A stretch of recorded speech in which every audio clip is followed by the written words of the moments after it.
Hello and welcome to Sports News. I'm Olumide Macaulay and thank you for joining us.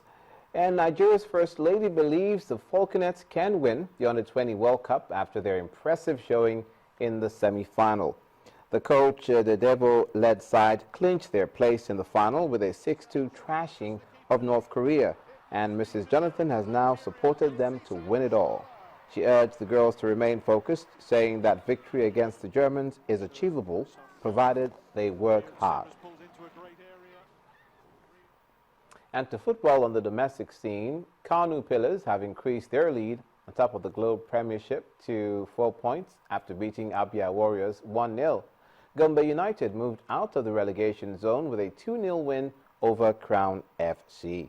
It was a scoreless affair in the Port Harcourt derby as Dolphins and Sharks drew goalless, while Sunshine Stars beat Rangers International 2-1 in the day's last game.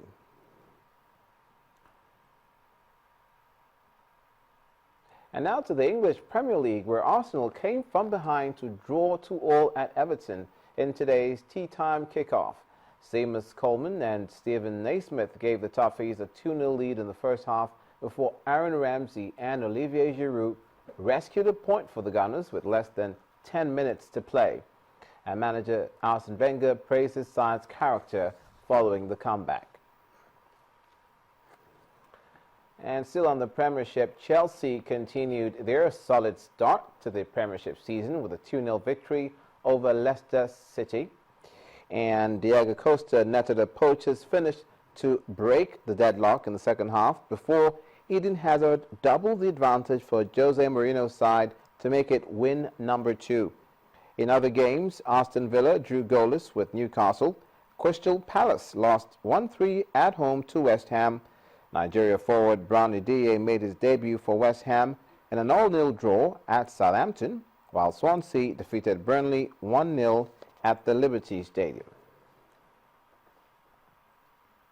And finally, Nico Rosberg is beaten away from football now. He's beaten Mercedes teammate Lewis Hamilton to pole position at the Belgian Grand Prix.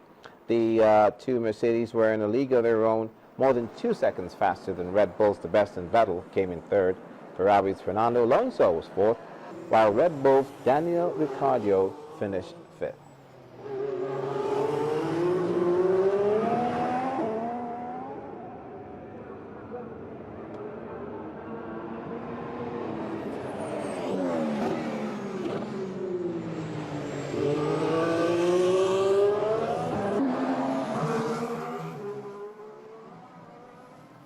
And that's it on Sports News. The News at 10 continues shortly.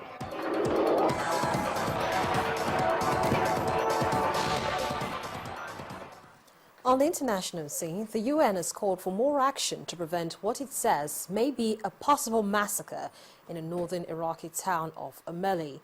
The special representative, Nikolai Mladenov, is seriously alarmed by reports of the conditions in which the town's residents live.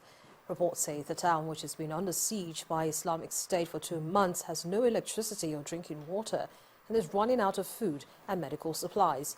He urged the Iraqi government to do all it can to stop the siege and ensure that the residents receive humanitarian assistance or are evacuated in a dignified manner.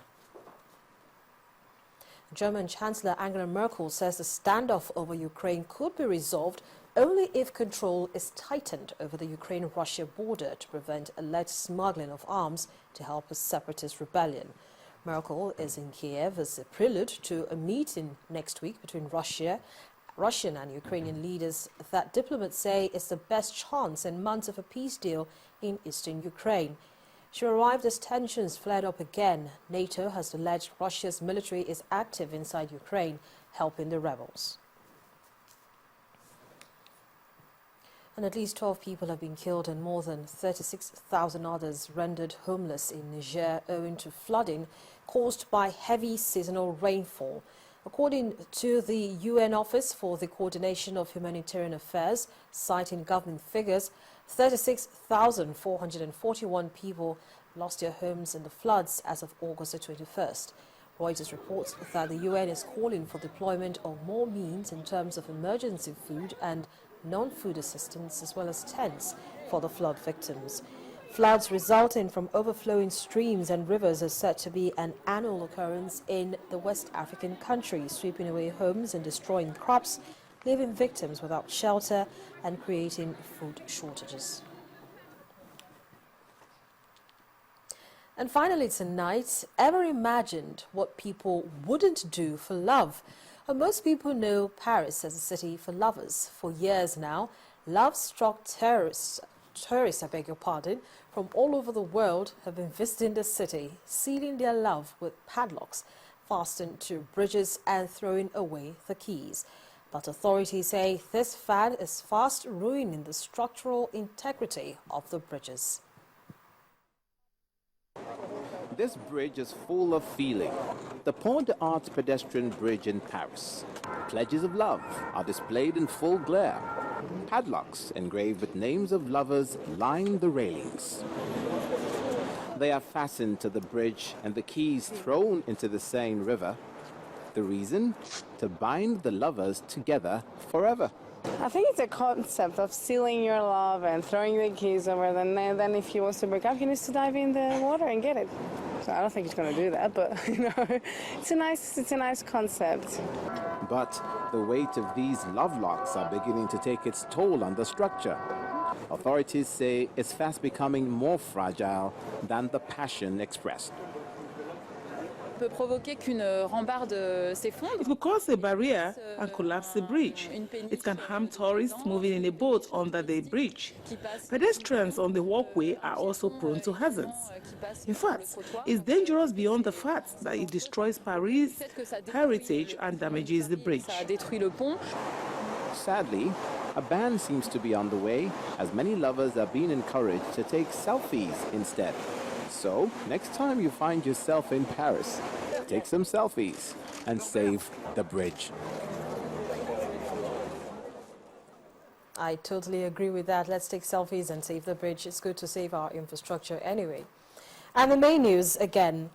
Governor of Borno State has commended the governments of Gombe and Adamawa states for helping to provide refuge for persons displaced in his state owing to the ongoing Boko Haram attacks. The governor gave this commendation when he visited internally displaced persons in the states amidst tears.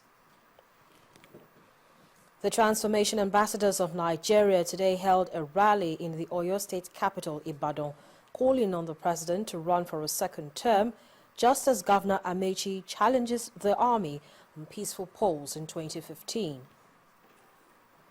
The Nigeria Police Force has lamented the attack on its training college in Gwoza, Borno State, and raised an alarm that 35 officers are still missing following the incident. And German Chancellor Angela Merkel has recommended tightening of Ukraine-Russian border as part of measures to end the Ukraine violence. Well, that's the news at 10 tonight. Thank you so much for being a part of it. I'm Harriet Albini. Have a good night.